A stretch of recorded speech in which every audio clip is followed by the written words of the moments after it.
Yo, what's going on, guys? Welcome back to a brand new video. In today's video, I'm going to be giving you guys 10 tips that will help you improve 10 times faster on keyboard and mouse in just 1 week. In order for you to do so, you need to use every tip given in this video. A lot of tips in this video are unique, and I bet you have not found them anywhere else. I decided to make this video because most of you guys know me as a progression guy, and many of you are interested on how I improve so fast. Before we get into it, make sure you guys watch until the end of the video to get as much information and improvement as possible. Make sure you like and subscribe if you get any kind of value out of this video. Let's get right into it. Alright guys, for the first tip, we're going to start off with a basic one. Don't switch your settings or keybinds. You need to pick some keybinds and sensitivity and stick with it. No matter what your keybinds are, edit on release, no edit on release, scroll wheel, reset, whatever, it does not matter. All types of keybinds and sensitivities have had people go pro with them and get really good with them. Don't just chase a pro player's keybinds. Your keybinds and sensitivity come down to preference. Luckily for you guys, I have some tips if you are struggling to find the perfect keybinds and sensitivity that works for you.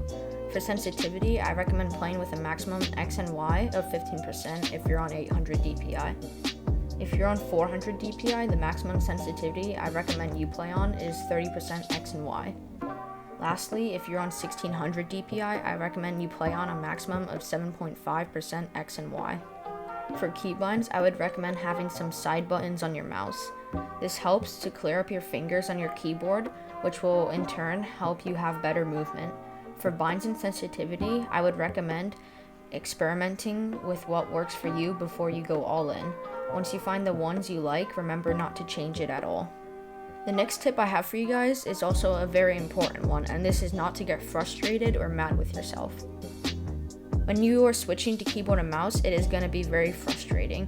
When I switched to keyboard and mouse, I felt so overwhelmed and I often got frustrated, which is the worst thing you can do. However, every player who has switched to keyboard and mouse has gotten mad, and it is completely normal. In order to be the best Fortnite player you cannot be mad often. If you're frustrated, that causes you to have a bad mindset, and this can really affect your performance. This leads me to the next tip. Instead of getting frustrated when you die, which will happen a lot, try and figure out what caused you to die. Did you miss an edit, or did you miss a shot? Once you figure out what caused you to die, practice it more. If it was your aim, you should spend more time doing aim duels and aim maps. Whenever you die, never blame something. There's almost always a reason for your death. In other words, find your weaknesses and practice them.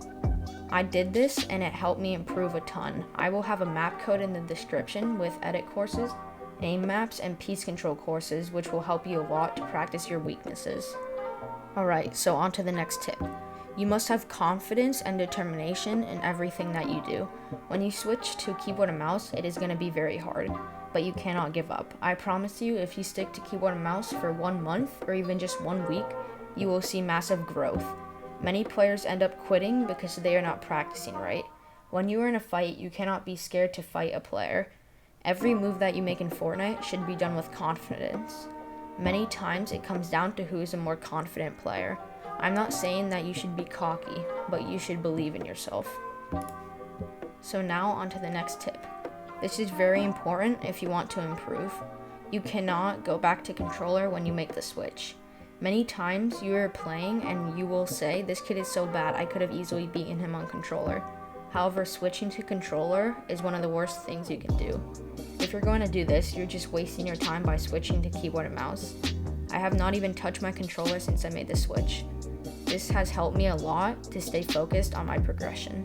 My next tip for you guys is to play by yourself and not with your friends too much. When you're playing with your friends, you end up depending on them a lot, especially if you're new to keyboard and mouse. If you're playing duos or squads, you'll probably end up dying a lot and end up spectating your friend, which wastes a lot of valuable time. However, it is good to play against people who are better than you. If your friends are better than you, I recommend playing creative 1v1s with them, and this is a great way to play with friends. What I'm trying to get at here is that you should not become dependent on your friends, but dependent on yourself. The next tip I have is a very important one, and this is to pick whether you want to become a creative warrior, competitive player, or something else. Let's say you want to become a creative warrior. You need to focus on your mechanics and building a lot. so you need to spend a lot of time doing different kinds of retakes. You also have to learn to edit, so you need to practice your editing just as much. I recommend doing this for an entire month and seeing how much you progress. If you want to become a competitive player, you still need to play creative to practice your building and editing. However, you need to practice your aim and creative too. Instead of playing creative only, you need to find a balance between creative and arena. Not only this, but you need a VOD review and find your weaknesses. Once you get good enough, you can start playing in tournaments. This brings me to my next tip. When you're playing arena, you cannot be landing soft. You need to land at named locations and W key every player you see. You're gonna die a lot, but that is how you're gonna get better. Look at it this way. If two people just switched to keyboard and mouse and one of them dropped soft and camped for a month while the other dropped hard and W keyed for a month, who's gonna become better? The W keying player is gonna become better in the long run. Sure, the player who is camping might have more arena points and get more wins in the short term, but all that matters is in the long term. If you're landing salty, you're gonna die off spawn a lot no matter if you're good or not. I recommend dropping somewhere like Craggy or Misty, so all you have to do is fight off spawn, but you still are able to experience mid and end game.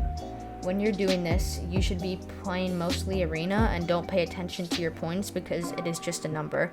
You should be focusing on improving. The second to last tip I have for you guys is to have a good warm-up. I have a video up on my channel which shows you my daily warm-up. It should be at the top right hand corner of the screen. This warm-up has helped me a lot, and it should be helpful to any kind of player, whether you are new to keyboard and mouse or you have just been playing for a while. You cannot overlook your warm-up, as it is one of the most important things you can do while trying to become a better Fortnite player. Look at Mongrel, for example. He plays creative for 2 hours when he gets on. He does this every day, and this is why he is one of the best in the world.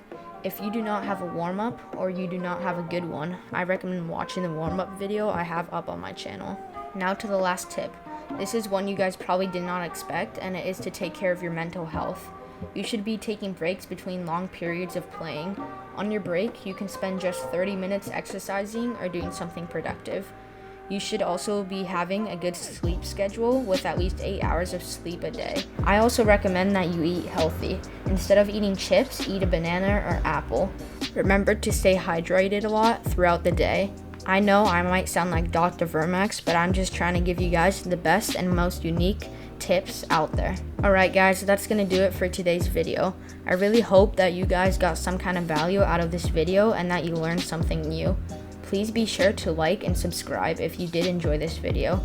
It would be greatly appreciated if you used code FOREVIX, since I only have 3 supporters. With that said, thank you for watching today's video. Stay safe and take care.